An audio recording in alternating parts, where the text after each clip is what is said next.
C'est si beau d'être là, Seigneur. Yes.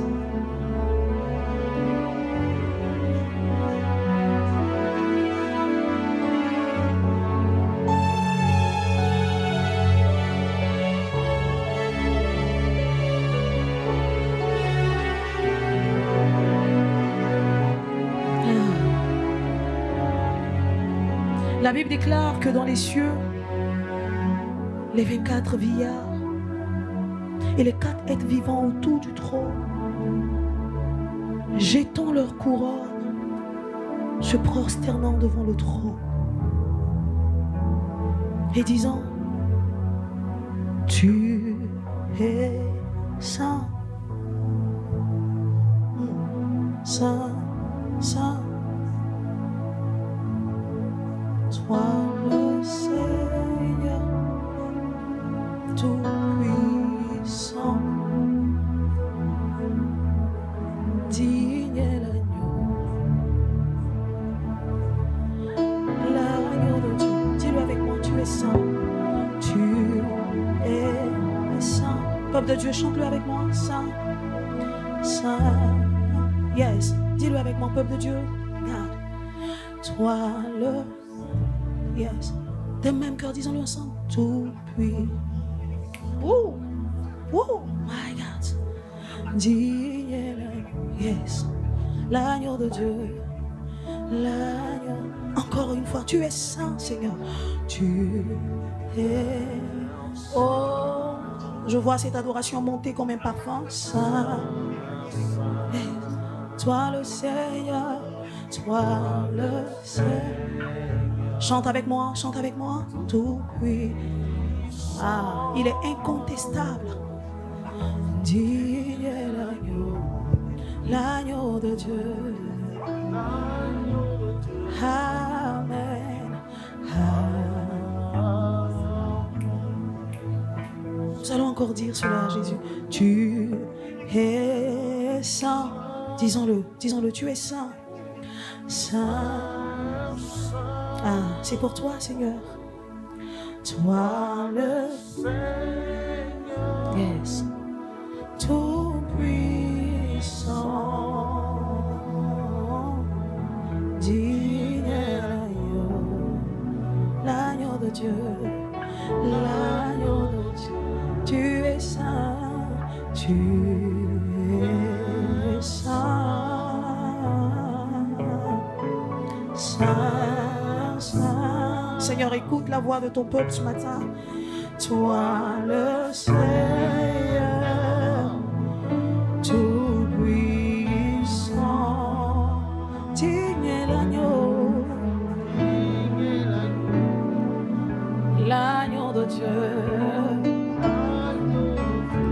Amen. Amen. On va dire encore. Oui, je bénirai l'agneau assis. Chante-le avec moi. Sur le trône. Yes. Il était et il revient. Toute la gloire à sa majesté. À jamais, à jamais, à jamais. Nous disons encore, oui, je bénirai. Oui, je bénirai. Yes. L'agneau assis sur le trône.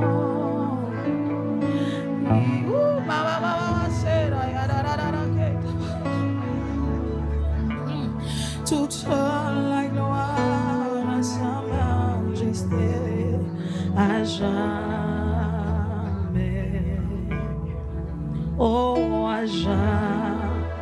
Et nous disons Saint, Saint, Saint, Saint, Saint, Dieu très saint, Dieu très saint. Disons-le ensemble, Saint, Saint, Saint, Dieu, yes, Dieu très saint. Disons-le, Saint, Saint, Saint, Saint. Que ce lieu soit rempli de toi pendant que nous t'adorons, Dieu très saint, Dis avec moi, Saint, Saint, Saint, Saint, oh Dieu.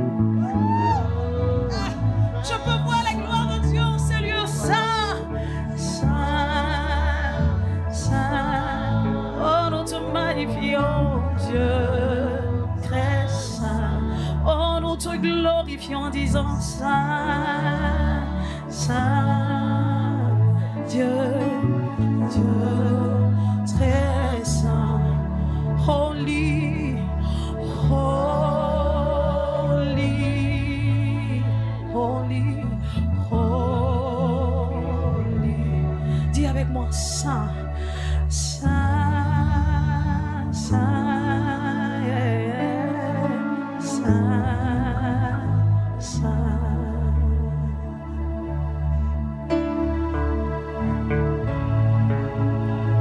Dans cette atmosphère, nous allons appeler notre Père. Oh Seigneur, merci. Si tu sens le besoin de pousser un cri de joie, ne te retiens pas. Si tu sens le besoin d'acclamer, ne te retiens pas. Mais fais quelque chose que le Saint-Esprit t'inspire à faire ce matin. Si tu sens le besoin de parler en langue, ne te retiens pas. Oh, c'est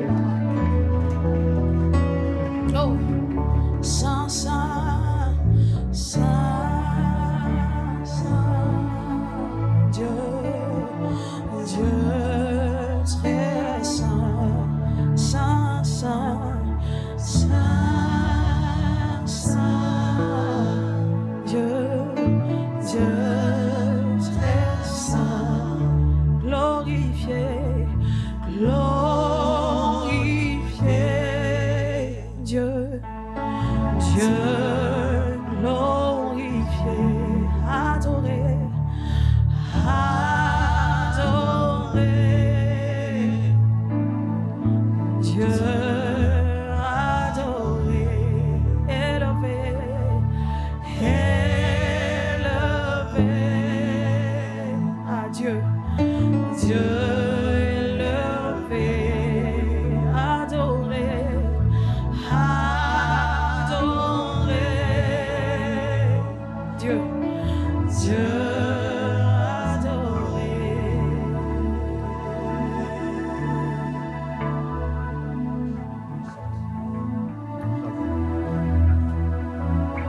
Bien-aimé, dans cet élan, tu élèves la main vers le Seigneur.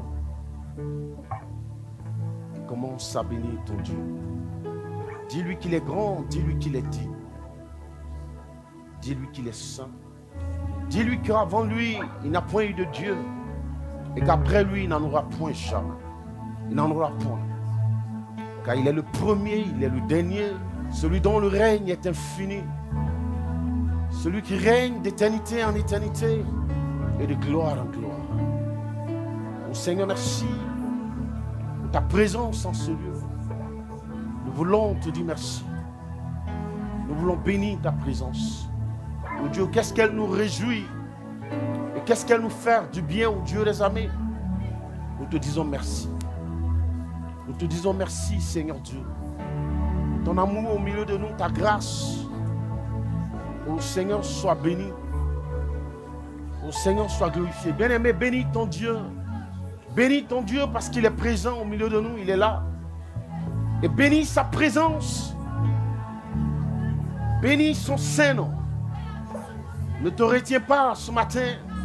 Bénis-le, dis-lui merci. Au nom de Jésus-Christ. Oh, merci Seigneur. Oh, merci Seigneur. Go back in the Lord, to the south, to the gate about. I was to the Lord, Mama King. Lord, Shabba, goes to the Lord. Yes. Ton Dieu est présent ce matin, il est là. Oh, bah, il was to the Lord. Il marche au milieu de toi. Il est là ce matin. Sa gloire est répandue au milieu de nous ce matin. Oh, my Austin the Lord. Oh, merci Seigneur pour cette atmosphère. Merci oh Dieu pour cette atmosphère. Au nom de Jésus-Christ. Merci pour ta présence. Merci pour ta grâce que tu déverses en ce lieu. Au nom de Jésus. Mouse, kill the Lord, kill the bound, to praise, kill the gate, Lord, kill Baba. Lord, kill the Lord, mount, kill the gate, praise, kill the Baba, go, Shababa. Lord, kill the mouse, kill the Lord, bound, to praise, kill the Lord, again, Lord, Shababa. Skababa, go to see the Lord, the mount. Oh, yes. Oh, yes. Oh, yes. Oh yes, quelle présence, Seigneur, quelle présence, oh Dieu, quelle présence, merci Seigneur. Mouse, to the Lord, to the mouth, great. Que toute vie en ce lieu t'élève, et que toute vie en ce lieu te loue, et que toute vie en ce lieu te magnifie, Seigneur. Oh, ma chère. Reprends ce matin ta gloire, Seigneur, au nom de Jésus. Oh, merci. Oh, merci. Alléluia. Oh, merci. Il est l'alpha et l'oméga. Nous t'adorons, Seigneur, tu es digne de louange. Tu es Alpha et l'Oméga.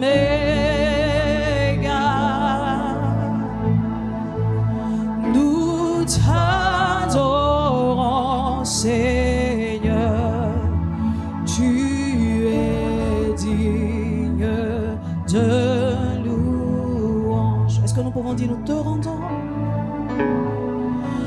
Nous te rendons toute la gloire.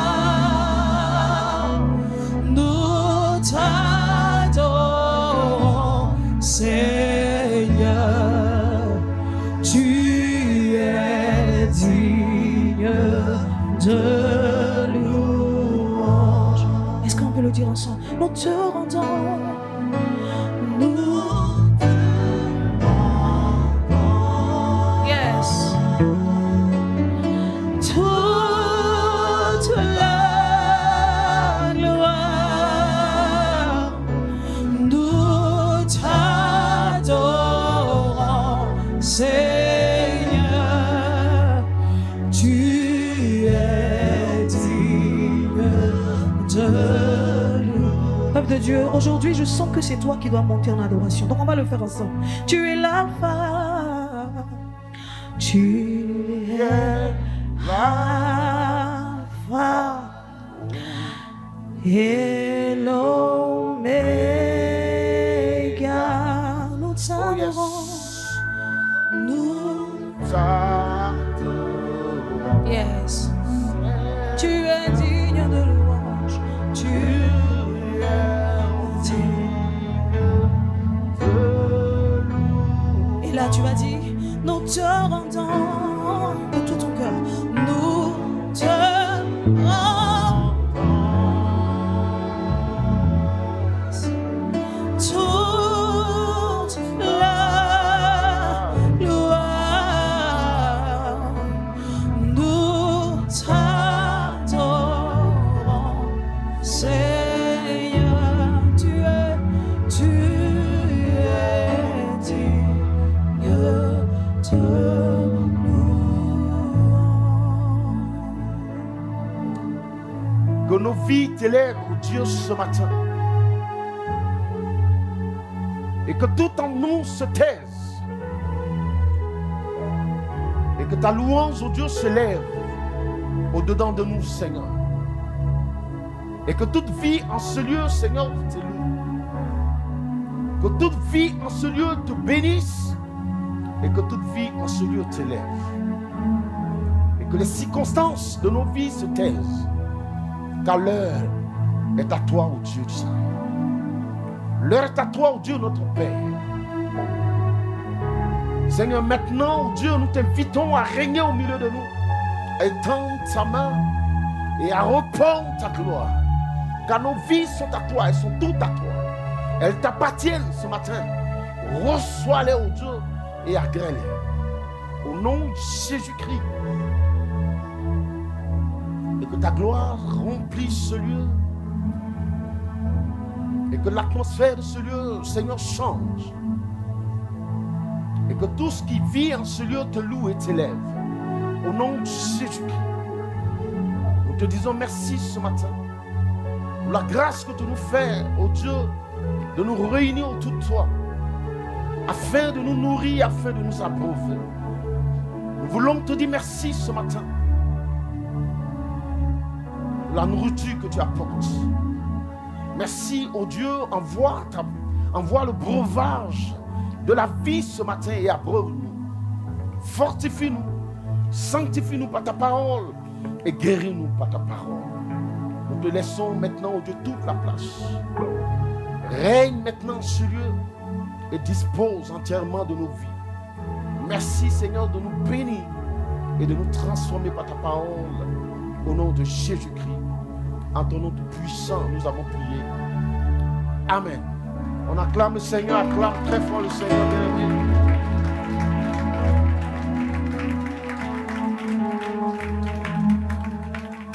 On s'assoit dans la présence de Dieu.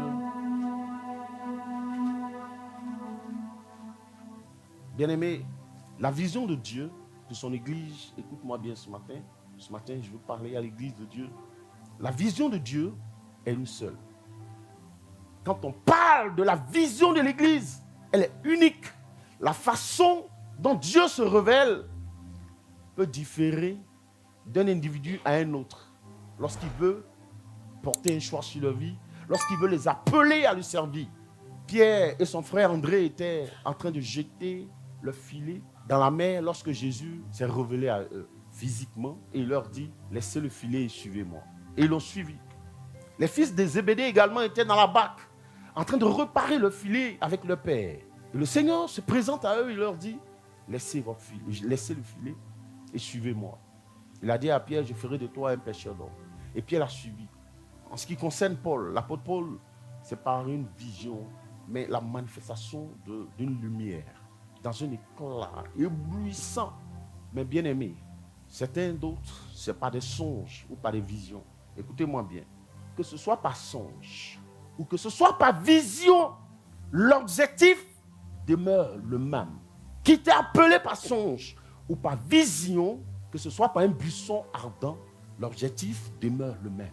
La façon d'appeler, ce n'est pas ce qui compte. Donc ce matin, quand je te parle de la vision de Dieu, je ne viendrai pas te dire, j'ai vu Dieu dans un feu dévorant se révéler à moi. Ce n'est pas ce qui est important. Ça, c'est mon intimité avec Dieu. La façon dont il s'est révélé à moi, ce n'est pas ce qui compte pour toi. La vision de Dieu consiste à paître ses brebis.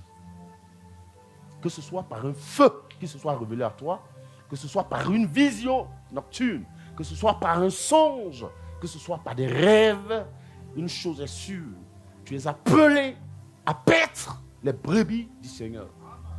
Donc la vision est unique. Et c'est comme pour justifier cela qu'en Jean 21, verset 16, il dit, appelant 3 fois Pierre, il lui dit, Pierre, réponds au Seigneur. Et il pose la question à Pierre de savoir, Pierre, est-ce que tu m'aimes? Et à la 3e question, Pierre a été frustré de savoir que le Seigneur lui pose la même question par 3 fois pour savoir s'il aime. Et au Seigneur de lui dire, Pierre, ne sois pas frustré. Tu sais, moi, j'ai un baromètre pour mesurer l'amour d'un homme pour moi. Et le seul moyen dont je dispose pour mesurer l'amour, ce n'est pas lorsqu'il prend une trompette ou de la fanfare et qu'il commence à crier dans les rues, j'aime Jésus, j'aime Jésus, j'aime Jésus. Il dit, ce n'est pas ça qui compte pour moi. Ce qui compte là, pour moi là, ta détermination, ton engagement à paître mes brebis, ceux pour qui je suis mort. Ceux pour qui, moi l'immortel, j'ai connu la mort. C'est cela. C'est par là que je reconnais que quelqu'un m'aime. C'est par là que je sais qu'un tel serviteur m'aime. Dieu, en parlant ainsi à Pierre, vient de dévoiler l'état de son cœur. C'est-à-dire tout son amour pour toi, frère, pour toi, mon frère, ma soeur. Dieu vient de dire, de façon officielle, l'objet de toute son attention sur la terre. Pourquoi il promène les regards? Pourquoi est-ce qu'il est descendu sur la terre? Il n'est pas descendu pour chercher ni de l'or ni de l'argent, mais il est venu pour sauver des vies, pour bâtir des vies. Il vient là donc de révéler l'objet de sa passion. Si un homme de Dieu développe une autre vision contraire à celle-là, c'est qu'il est passé à côté de la plaque. La façon dont Dieu t'appelle, cela n'est pas important. Parce qu'il y a un bilan à faire à la fin de toute chose. C'est le bilan qui compte. Que tu aies des églises partout dans le monde. Ce n'est pas ça qui compte aux yeux de Dieu. Mais la façon dont tu entretiens, la façon dont tu paies, le sérieux, l'engagement, l'amour, la détermination, l'engagement et tout le sérieux que tu mets au service du Seigneur. C'est cela qui compte. Parce qu'à la fin, Dieu ne viendra pas chercher les bâtiments. Parce que, bien aimé, lorsqu'on parle de l'église, on ne parle pas des plaques, on ne parle pas des murs. On parle de toi et de moi. L'église, c'est nous. Parce que, bien aimé, si l'église, c'était les bâtiments, nous, on n'allait pas partir aussi. Parce que nous nous prions sur des bâches. Je rends gloire à Dieu de ce qui nous permet de prier et d'être humble. Dieu sait ce qu'il fait. Nous ne sommes pas là pour plaire aux hommes. Nous sommes venus pour adorer. Ce qui importe Dieu, c'est le cœur. Et nous croyons que Dieu nous fera grâce. Donc quand on parle de l'église, on parle de toi. C'est pourquoi, en Jean 24, ils ont voulu lui faire remarquer la splendeur, la beauté du temple. Il dit, Seigneur, vois-tu? Admire un peu là. Admire la beauté du bâtiment. Et le Seigneur rigole. Il a ri. Jésus dit, ce que tu vois là, ce que vous voyez là, il ne restera pas ici pied sur pied qu'il ne soit renversé. Je ne viendrai pas pour chercher la beauté de l'église, mais la qualité de l'église. Vous comprenez? La qualité de l'église. Cela nous amène donc à parler ce matin du type d'église. Nous allons parler de la vision. La vision, c'est la vision que Dieu a. Donc nous allons voir le type d'église que le Seigneur viendra enlever.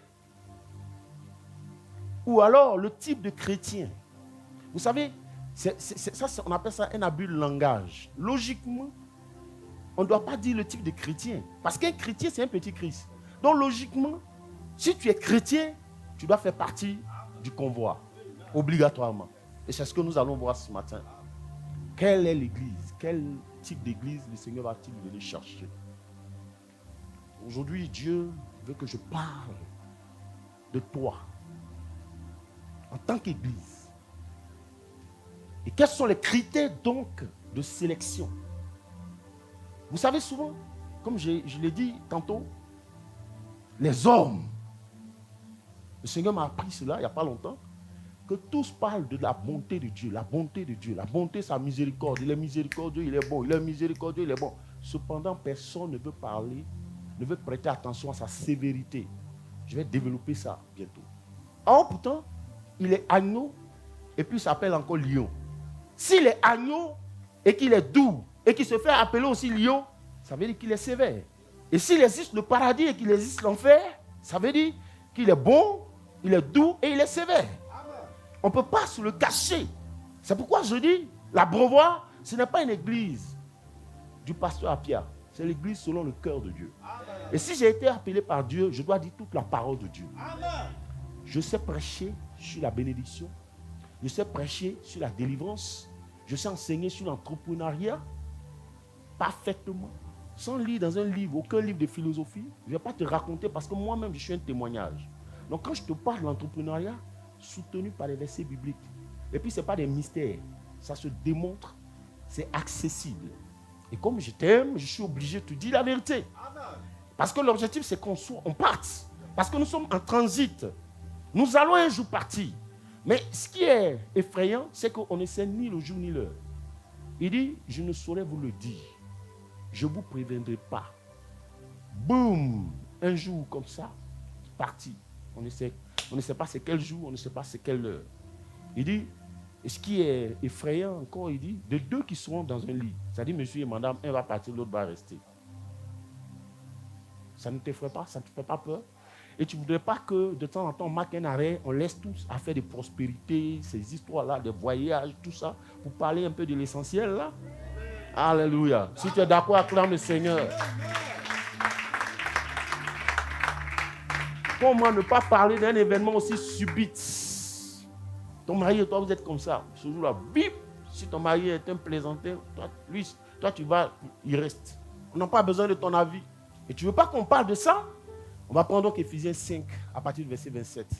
On va voir de quoi Dieu parle. Et quelle est cette église qui viendra chercher? Il dit, afin de faire paraître devant lui cette église glorieuse, sans tache, ni ride, ni rien de semblable, ni rien de pareil, mais sainte et irrépréhensible.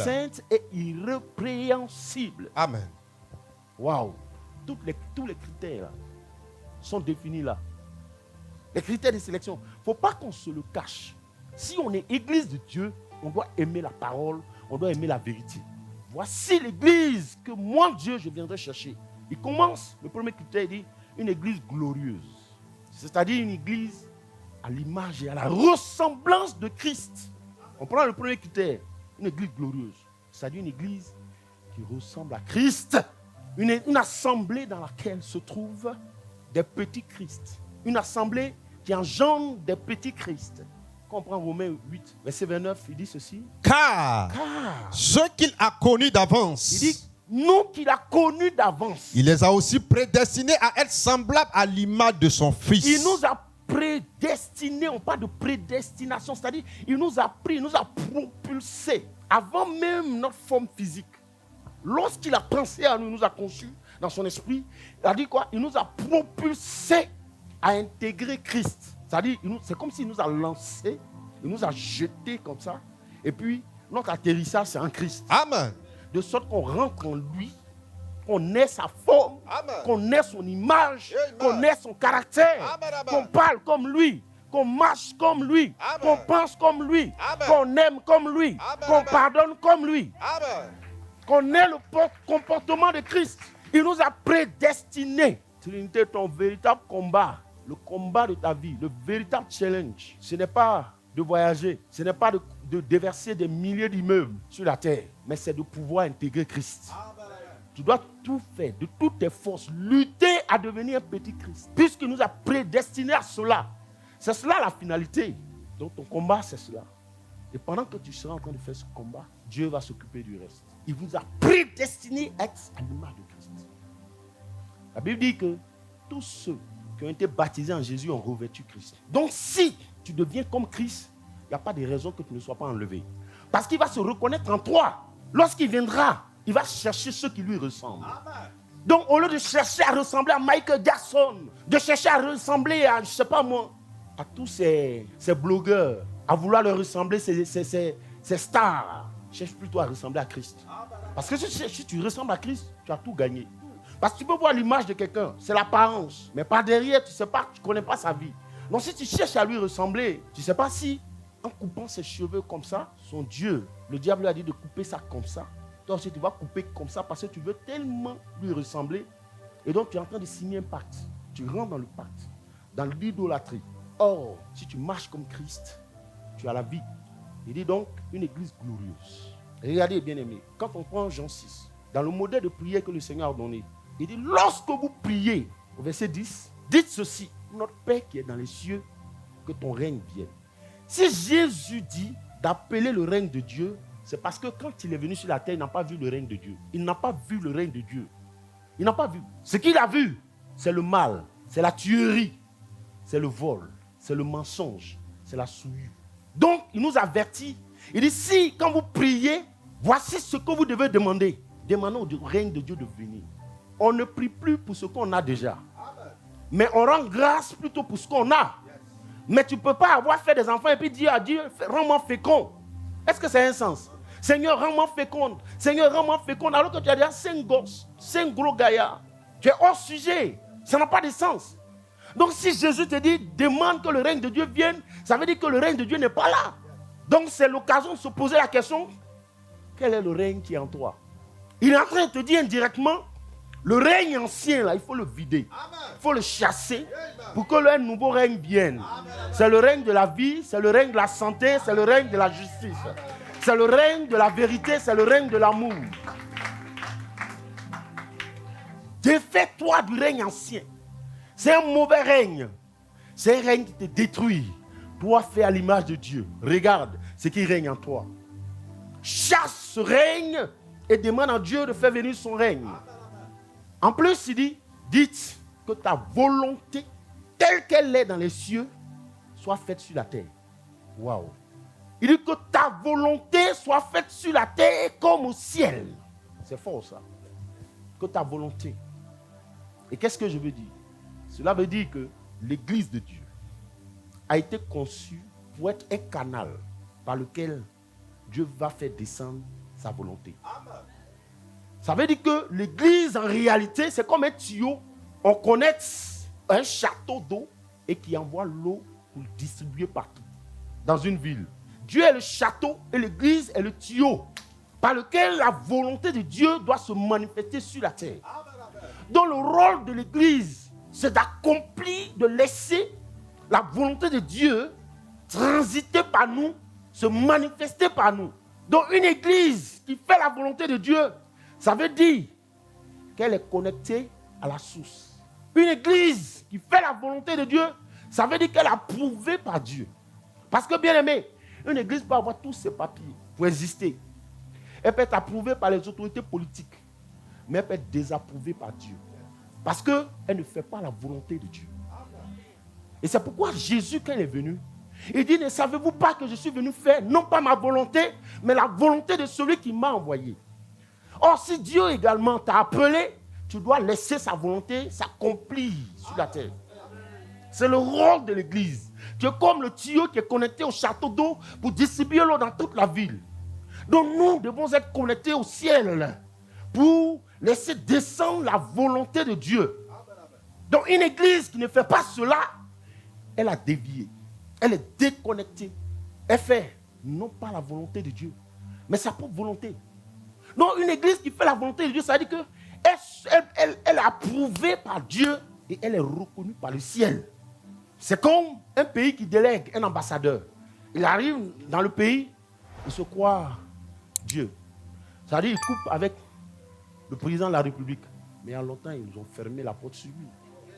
Vous comprenez? Donc une Église qui fait la volonté de Dieu, c'est une Église qui est reconnue par le ciel. Donc une telle Église ne peut qu'être soutenue par le ciel. Parce que c'est le ciel qui donne le financement. Maintenant, si tu n'accomplis la volonté du ciel, comment tu peux avoir le financement? C'est pourquoi beaucoup sont obligés d'aller chercher du feu étranger, aller se compromettre. Les ressources ne viennent plus. Et donc, pour paraître, ils sont obligés de vivre dans la compromission. Mais la véritable Église de Dieu fait la volonté de Dieu. En 2 Chroniques 16, verset 9. Car l'Éternel étend ses regards sur toute la terre. L'Éternel étend son regard sur toute la terre. Pour soutenir ceux dont le cœur est tout entier à lui. Pour soutenir ceux dont le cœur est tout entier à lui. Amen. Pour soutenir cette Église qui marche dans la volonté de Dieu. Dieu cherche. Et si Dieu cherche, il promet son regard, ce n'est pas à notre avantage, c'est nos hontes. Comment il peut avoir d'aussi nombreux enfants, des milliards sur la terre, et il promet son regard pour chercher? C'est triste. Ça dit, c'est comme un père qui a 50 enfants, et puis il est obligé de collaborer avec le fils du voisin. Est-ce que c'est une gloire pour la famille? C'est un déshonneur. La Bible dit que Dieu promet son regard et cherche. Au milieu de cette génération, un homme donne le cœur tout entier à lui. Pourquoi je te dis? Parce que c'est toi l'église. L'église, c'est toi. Dieu ne voit plus ses enfants, il promène son regard et cherche. Comment peut-il chercher? Aussi nombreux que nous sommes. Oh Seigneur, nous voulons nous mettre à ta disposition et nous voulons faire ta volonté au milieu de cette génération. L'église, pour te résumer ça de façon simple, l'église, c'est l'assemblée de ce que Dieu appelle hors de. Hors de quoi? Hors de ce monde, hors de la pourriture, hors de la souillure, hors de l'injustice, hors du mensonge. C'est ça la définition de l'église. Donc ceux-là, quand ils sortent, ils vont hors de ces choses. Ils constituent ce qu'on appelle une assemblée des saints. Vous comprenez? C'est cela, l'assemblée des saints. Moi, je me démarque. Toi, tu te démarques. Elle se démarque. Donc, on forme une assemblée qu'on appelle l'assemblée des saints. De ceux que Dieu a appelés hors d'eux. Donc, nous sommes appelés à nous démarquer. Il dit, ce sera une église glorieuse. L'église que Jésus va venir chercher. Il dit d'abord, le premier critère, c'est une église glorieuse. Une église à l'image, à la ressemblance de Christ. Donc Christ va venir chercher les petits Christ. C'est pourquoi Dieu l'a fait venir le premier. La Bible dit, de sorte que, en Romains 8, verset 29, a fait que son fils soit le premier-né dans plusieurs frères. Waouh! Dans plusieurs frères. Regardez comment Dieu a simplifié les choses. Il appelle Jésus notre frère. Donc Christ vient le premier. Pourquoi? Pour nous montrer le chemin. Pour être un modèle pour l'église. Vous comprenez? Pour être un modèle, pour être la vitrine, pour être un miroir dans lequel chacun de nous doit se mirer. Pour voir si ta forme correspond à la sienne, à sa forme à lui. Quand tu regardes dans le miroir qui est Christ, c'est le seul miroir qui reflète la véritable image de l'homme. Christ est le miroir, tu t'arrêtes devant lui comme ça, devant sa parole. Ma soeur, tu vas voir. Tu vas voir qu'il y a une petite partie qui est tordue ici. Donc chaque jour, tu dois te mirer. Il y a une autre partie qui est un peu comme ça. Donc tu essaies chaque jour de prendre la forme, tu fais comme ça, tu fais comme ça, tu fais comme ça, tu rentres dedans. Yes. Oui. Oui, c'est cela. C'est cela. Chaque jour, tu dois regarder en lui. Parce qu'il est le modèle parfait. Nous devons travailler à intégrer Christ. C'est cette église-là. Ne dis pas, je suis jeune. Je suis encore de la fleur de l'âge. J'ai le temps. Tu as le temps? Ne dis pas, je suis petit. Tu as déjà le discernement. Tu connais le bien et le mal. Une église glorieuse. Ça, c'est le premier critère. Le deuxième critère, c'est quoi? Une église sans tache, ni ride. Une église sans tache. Avant de revenir à cela, je vais revenir sur un point. Quand on parle de la volonté de Dieu, la Bible, en Romains 8, verset 29, qu'on a dit, il dit de sorte que Christ soit le premier dans plusieurs frères. Donc Dieu nous appelle des frères. Nous sommes frères. Et si nous sommes frères, ça veut dire que nous avons le même Père. Un seul Père. Donc c'est pourquoi nous sommes frères. Il ne doit pas avoir de différence en nous. C'est ça l'église de Dieu. Maintenant, regardez une église dans laquelle il y a des divisions. Il y a des clans. Il y a des palabres. Est-ce que cette église est en train de faire la volonté de Dieu? Non. Parce que des frères ne s'entre-déchirent pas. Si on est des frères, pourquoi on s'entre-déchire? Dieu nous appelle des frères. Il dit Jésus même est notre frère. Maintenant, pendant qu'on est des frères, qu'on est en train de s'entre-déchirer, est-ce que c'est la volonté de Dieu qu'on est en train de faire? C'est la volonté du diable. C'est pourquoi si tu vois une église où il y a des divisions, des querelles, deux pasteurs, un clan ici, sort. Passé à longtemps, le Seigneur lui-même il est parti. Donc je te dis la vérité. Va-t'en de là. Rapidement. Parce qu'ils vont t'intégrer dedans. Toi aussi, tu vas choisir un clan forcément. Mais s'il y a deux clans, que tu arrives, mais forcément, tu vas choisir un clan. Et donc, ce n'est plus la volonté de Dieu qui est en train d'être faite, mais c'est la volonté du diable. Que ta volonté soit faite sur la terre comme au ciel. Au ciel, il n'y a pas de division. Au ciel, il n'y a pas de querelle. Au ciel, il n'y a pas de clan. Tous chantent à l'unisson. La Bible dit les 24 vieillards chantent à l'unisson. Les anges chantent à l'unisson. Tous les saints chantent à l'unisson. Il n'y a pas un qui chante un autre cantique, l'autre chante. Non, quand on donne un cantique, tout le monde à l'unisson se lève. Et puis on adore Dieu. La présence de Dieu remplit tout le temple. C'est ça l'église de Dieu. Il est important, de temps en temps, une bonne église doit laisser un moment donné, tu marques un arrêt et puis tu reviens sur l'essentiel. L'enlèvement, le paradis, l'enfer. C'est des thèmes bibliques, ça existe. Parce que si Dieu est doux, il est aussi sévère. Il est l'agneau, il est le lion. Donc il faut qu'on prêche les deux pour qu'il y ait l'équilibre dans l'église. Il dit une église sans tache. Parce que Dieu nous a établis. Regardez, il y a 5 ministères. Il y a les apôtres, il y a les prophètes, il y a les évangélistes, il y a les pasteurs, il y a les docteurs. Mais tout ça, c'est pourquoi? En Éphésiens 4, verset 13, il dit, afin que tous nous atteignions la stature parfaite de Christ. Donc je dis, c'est-à-dire le travail consiste à amener les gens à intégrer Christ, à ressembler à Christ. Parce qu'il va venir, il ne va pas appeler les noms. Non, non, non, non, non, non. C'est-à-dire, quand il vient, tu es un petit Christ, tu es attiré, tu es élevé. Si tu n'es pas un petit Christ, tu n'as pas pris la forme du petit Christ, tu restes. Ça, c'est des messages que les gens n'aiment pas trop. Hein. Pourtant, c'est ça qui est la vérité, c'est ça qui est l'essentiel. Vous voulez que je vous blague? Vous voulez que moi je m'associe à vous là? Je ne fais pas ça, moi. Je vous ai dit, je suis un serviteur de Dieu. Je suis au service de Dieu. C'est lui qui est mon patron. Donc c'est lui qui me donne les ordres. Il dit, fais comme ça, je fais. Mais si je ne t'ai pas prêché ça, c'est que je ne t'aime pas. Là. Et regardez aujourd'hui, tu marches avec quelqu'un. Vous vous séparez. Ah, demain, on se croise. Demain à 8h, on se prend. À 8h, toi, tu es derrière là-bas. Tu attends 9h. Mais tu dis, ce gars, il aime traîner. J'appelle, on dit, il est parti. C'est un truc comme ça, tu vas t'amuser. Et tu ne veux pas que moi je te parle de ça? Tu veux que je regarde tes beaux yeux? Non. Je ne suis pas à la recherche des beaux yeux. Il dit une église sans tâche. Pourquoi il dit sans tâche? Parce que nous allons aller aux noces. Qui va accepter d'aller épouser une femme? On arrive à la mairie, il y a la boue sur sa robe. Elle a tacheté ça, elle a mangé sauce graine. Et puis, ça sa robe. Tu vas la regarder comme ça, tu dis, toi-même là. C'est pas toi, d'après les Ivoiriens. C'est pas toi, c'est moi. C'est moi-même. C'est-à-dire que tu la laisses planter à la mairie là, et puis tu fous le camp. Nous irons pour des noces. Dieu nous appelle à célébrer des noces. Donc nous devons garder notre robe blanche. Il dit une église sans tache ni ride. Une église qui marche dans la droiture, dans la vérité, dans la justice, dans la sainteté. Amen. Sans tache. Il dit soyez saints comme votre Père Céleste est saint, comme il est lui-même. Et c'est possible. Dieu ne va jamais te demander ce qui est impossible. C'est pourquoi il a logé son Esprit Saint en toi. Ce que le païen ne peut pas faire, toi tu peux faire. Maintenant il dit une église sans tache ni ride. Waouh.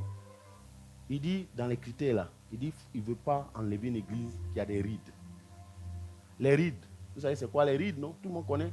Les rides, c'est des plis qui s'observent sur la peau, sur le poids de la vieillesse. Quand tu commences à vieillir, ta peau commence à se froisser. Actuellement, c'est lisse, c'est clair, c'est bien joli, ça brille comme ça. Mais après, là, quand tu vieillis, ça commence à se froisser, à avoir des plis sur le visage, sur les mains, sur le corps, les pieds, partout. C'est ça. Il dit, vous écoutez bien, quand il vous dit, Dieu est sévère. Là, on va s'arrêter un peu dessus, là. Il dit, une église sans tache ni ride. Il ne veut pas une église ridée. Ah, mais c'est ma faute si je suis en train de prendre de l'âge. C'est toi-même qui as créé les choses comme ça. Mais ma peau est en train de se froisser, je suis en train de prendre de l'âge. Je dis, non, tu es si vieux, tu ne me prends pas. Waouh. Ça semble paradoxal, alors qu'il n'y a rien de paradoxal. Là, je vais te parler du chrétien ridé. C'est qui le chrétien ridé? Le chrétien ridé, c'est celui qui a passé plusieurs années dans l'église. Il a déjà entendu toutes les prédications. Il sait tout. Donc, c'est-à-dire, quand il vient dans l'église, lui, il est assis là-bas. Quand le pasteur est en train de prêcher, il est en train de le juger. Ou bien il est dehors, en train de causer avec ses amis. Il dit, oh, ça, je connais ça. Ça, c'est mon ami. Ça, là, mon frère, toi aussi, tu fais sport, mais quoi? C'est quoi, tu n'as jamais... Ça, là, tu ne connais pas ça. C'est-à-dire, il peut venir organiser. Il peut mettre tout en place. On les voit, ils sont nombreux dans les églises. C'est eux les patrons. C'est eux les collaborateurs du pasteur. Et ils marchent avec le pasteur. Ça, c'est les chrétiens ridés, là. Donc, ça dit, quand on met tout en place, lui, il est dehors. Ils sont en train de causer. Il est en train de communiquer. C'est-à-dire, il a organisé pour les autres. Il sait tout. Au point où il ne porte plus d'intérêt aux choses de Dieu. On loue. Ça n'a aucun effet sur lui. On adore. Ça n'a aucun effet sur lui. On prêche. Ça n'a aucun effet sur lui. On décrète un jeûne. Il ne se sent pas concerné. Il sait tout. Ça, c'est les chrétiens ridés. Là. Ils ne ressentent plus rien pour Dieu. Ils n'ont plus d'intérêt pour les choses du Seigneur. C'est-à-dire qu'ils ne mettent plus ça à l'avant. Que du soir, ce n'est pas son problème. Lui, il sait tout. Lui, il est ami de Jésus. Tu ne ressens plus rien pour les choses du Seigneur. Tu es mort. Il dit, je ne vais pas te prendre. Parce que tu as des rides. Tu es ridé. Faites attention au Seigneur. Le Seigneur ne va pas réécrire sa parole. Il ne va pas changer. Ça dit, les choses de Dieu n'ont plus d'effet sur toi. Non, non. Tu portes le nom des chrétiens. Mais dedans, tout a vieilli. Qu'est-ce que tu n'as jamais entendu dans la Bible? Ça, c'est les chrétiens ridés là. Tu dois prier pour ne pas être un chrétien ridé. Parce que si tu es ridé, le Seigneur ne va pas te prendre. Ce n'est pas moi, hein, je n'invente pas. Hein. Est-ce que ce n'est pas écrit? C'est bien écrit. C'est très bien écrit. C'est pourquoi chaque jour dans ta prière, tu dois demander au Saint-Esprit. Vous savez, moi, je fais beaucoup d'applications. Quand je prêche, je donne en même temps la solution. Tu ne dois jamais rentrer dans la présence de Dieu en tant qu'enfant de Dieu sans demander au Saint-Esprit, rends-moi sensible aux choses de Dieu. Ah, c'est la meilleure prière. Rends-moi sensible, Saint-Esprit. Rends-moi encore plus sensible aux choses du Seigneur, à sa parole, à toi, à ta présence. Rends-moi sensible à la louange, à l'adoration. Rends-moi profondément sensible, Saint-Esprit. Les musiciens, ils viennent, quand ils ont fini leur partie, ils sont dehors. Ils sont au garba en train de manger pendant que le pasteur est en train de prêcher. Non, c'est les rois. Eux, c'est les patrons du royaume. Ils ne se sentent pas concernés. Eux, ils ont fini leur prestation. Ils ont presté. Et puis c'est fini. Le pasteur n'a qu'à faire pour lui sa part. Dieu a toujours une parole pour toi. Il y a un plus. Toujours. Ouais. C'est pourquoi il dit, si tu n'es ni chaud ni froid, je te vomirai. Je te rendre. C'est-à-dire, on vomit ce qui est répugnant. L'organisme ne peut plus supporter ça. Souvent, le Seigneur parle, mais on ne s'assoit pas pour méditer les mots là. Leur sens. C'est-à-dire le poids. On ne fait pas attention, on ne prête pas attention à ça. Il dit, tu n'es ni chaud ni froid, je te vomirai. Je vais te vomir. Ce qu'on vomit est dégoûtant. On ne veut plus de ça. Arrange-toi à prier chaque jour pour ne pas que tu deviennes insensible aux choses de Dieu. Si tu es insensible aux choses de Dieu, bien que tu sois vivant, tu es déjà mort. Parce que tu es sur la terre là. C'est-à-dire, tu vis inutilement. Tu attends juste le jour de la mort physique. Sinon, toi-même, tu es déjà mort. Tu ne ressens plus rien pour le Seigneur. On adore même. Dominique, elle chante. Ma fille, elle adore. Tu ne sens rien. Regardez la présence de Dieu qui était là ce matin. Pendant que les gens ressentent la présence de Dieu, toi, tu es sur ton téléphone. Les gens ils ont synthétisé l'église. Ils l'ont filtré. Maintenant, c'est l'église synthétique. Où Dieu, il est miséricordieux jusqu'à la mort. Non. Lui, il ne prête plus attention à ces choses. Sur les portables. Ça communique. Pendant ce temps, le message est en train de passer. Oh, le message, c'est Jésus lui-même.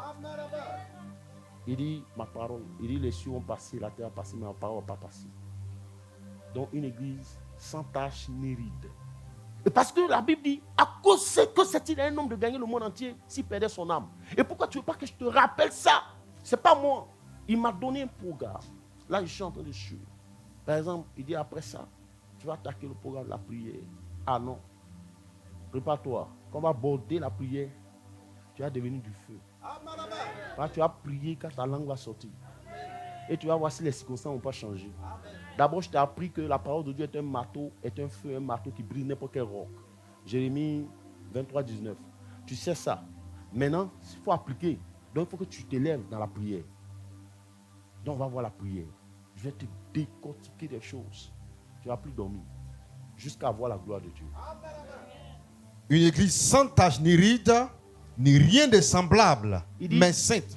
Mais il n'y a rien de semblable. C'est-à-dire que tu dois être différent du monde. Tu dois pouvoir te distinguer.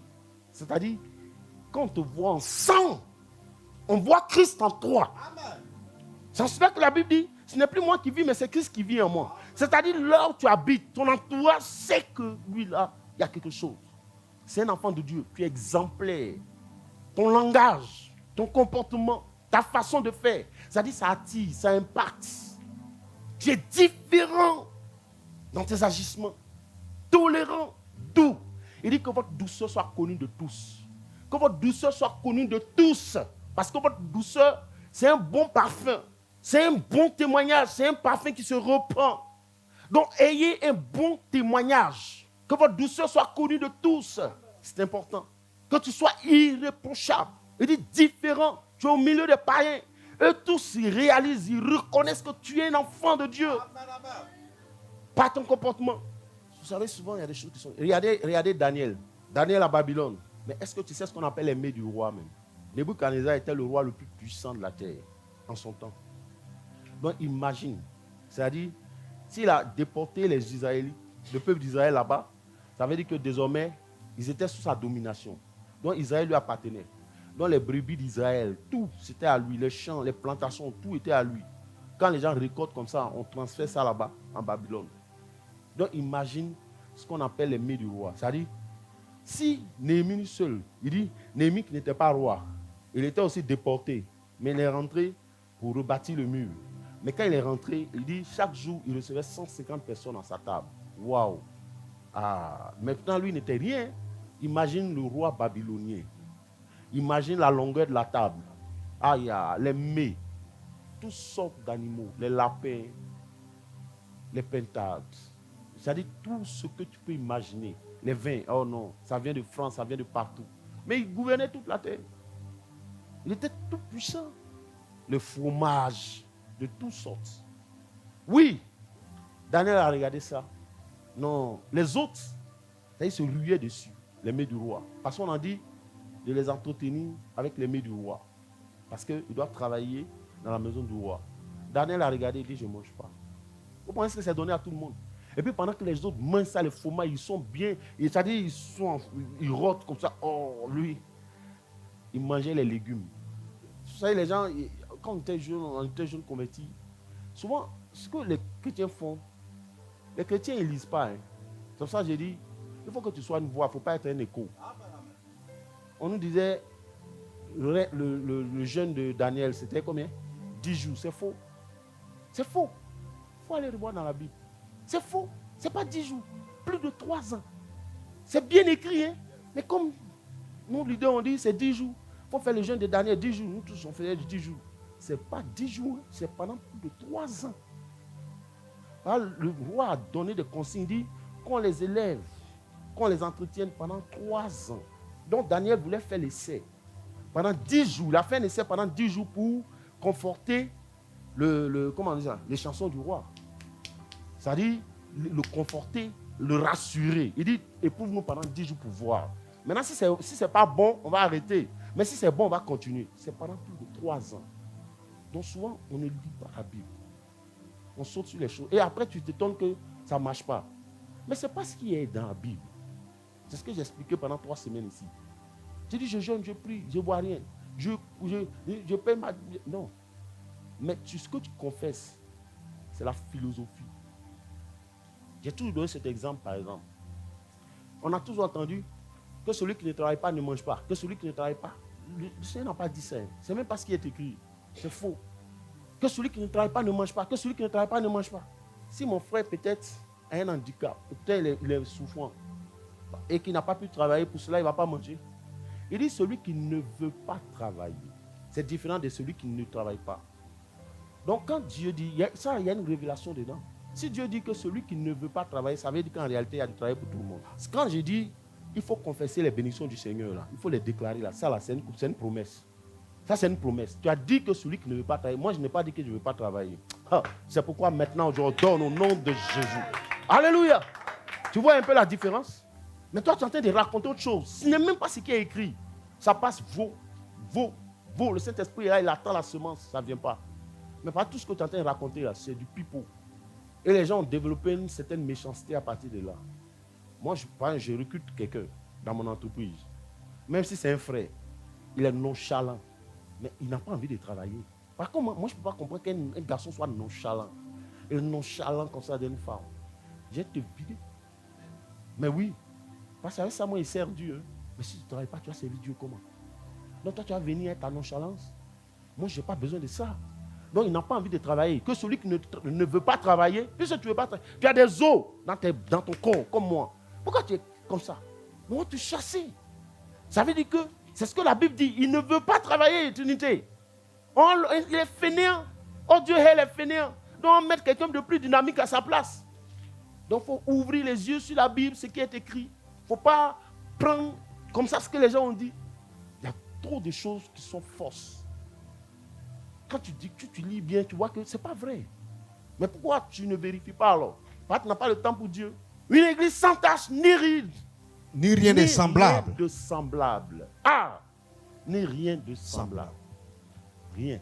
Ni rien de semblable. Or, si tu es l'église de Dieu, tu ne dois même pas être comparable aux païens. Si tu fais ce que Dieu dit, même dans ton activité, c'est-à-dire, ils font tout, ils vont aller, ils vont t'attacher, ils vont faire tout, ça ne prend pas. Eux-mêmes, ils ne comprennent pas. Ni rien de semblable. Ton commerce n'est pas semblable. Parce que les anges montent et ils descendent constamment. Même s'il n'y a pas de clients, les anges, ils viennent. Ils viennent pour acheter, ils viennent pour ramasser. C'est la vérité. Parce que la volonté de Dieu s'accomplit au travers de toi. Donc voici le type d'église que le Seigneur va venir enlever. C'est ce qu'il a dit lui-même. Voici les critères. Donc la question, est-ce que tu remplis les critères? Parce que le plus important, ce n'est pas d'amasser les richesses sur la terre. La richesse, mais elle est encore plus agréable lorsque tu es dans la volonté de Dieu. Mais je te dis, tu manges à satiété, sans inquiétude, sans en avoir peur. Tu comprends, donc tu es serein, quoi. Vous ne voyez pas les païens, ils ont tout, mais ils sont troublés.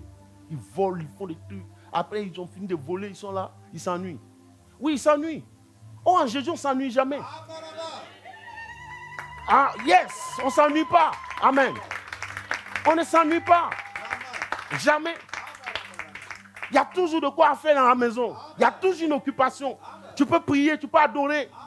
Tu peux aller rendre visite à des malades. Tu peux aller soutenir des orphelins. Tu peux aller soutenir des veuves. Je peux rester chez moi 24 heures sur 24. Je ne m'ennuie pas. Il y a trop de choses à faire. Je dois étudier. Je dois réfléchir à l'avancement de l'église. Tout ça. À quel moment il va m'ennuyer? Mais le païen s'ennuie. Oui, le païen s'ennuie. Il est là, il s'arrête dans sa maison. Il y a les enfants du voisin, 12 ans. Il dit, ah, la petite qui est là-bas. Mais c'est ça. Mais c'est ce qui est arrivé à David, non? Il s'ennuyait. Quand il s'est ennuyé, là, il a fait tuer Uri pour prendre sa femme. Mais dans le Seigneur, il n'y a pas d'ennui. Moi, j'ai dit toujours que n'ayez pas peur pour votre avenir. Ne vous pressez pas. On va y arriver. Non, je ne crois pas, quoi. Je ne crois pas en ça, là. Non. Quelqu'un me dit, non. Moi, je ne crois pas en ça. Moi, je crois en Dieu tout-puissant. Il faut juste avoir les bonnes informations. C'est tout. Si tu as les bonnes informations, c'est fini. Parce que même les affaires, là, c'est une affaire d'information. Quand tu as la bonne information, il n'y a rien à faire. Tu y arrives. Mais si tu n'as pas la bonne information, tu passes à côté. C'est tout. Hein? Donc, aimez la bonne information. Frère, Christ revient bientôt. Préparons-nous. Faisons nos valises. Ça aussi, il faut qu'on le dise. Ce n'est pas du jeu. Si tu veux connaître, savoir la vision de l'église, voici la vision de la Beauvoir. C'est de paître. C'est que moi, ma prière, si on est 10, nous 10 là, on doit partir. Ça, c'est ma prière. La prière que j'adresse à Dieu toujours. Tout le monde doit partir. Comme ça, je parle franchement. Nous tous, on doit partir. Si Dieu te donne 5 000, 20 000, c'est pas ici que tu peux prendre soin des 5 000. Maintenant, si tu ne prends pas soin, tu vas rendre compte.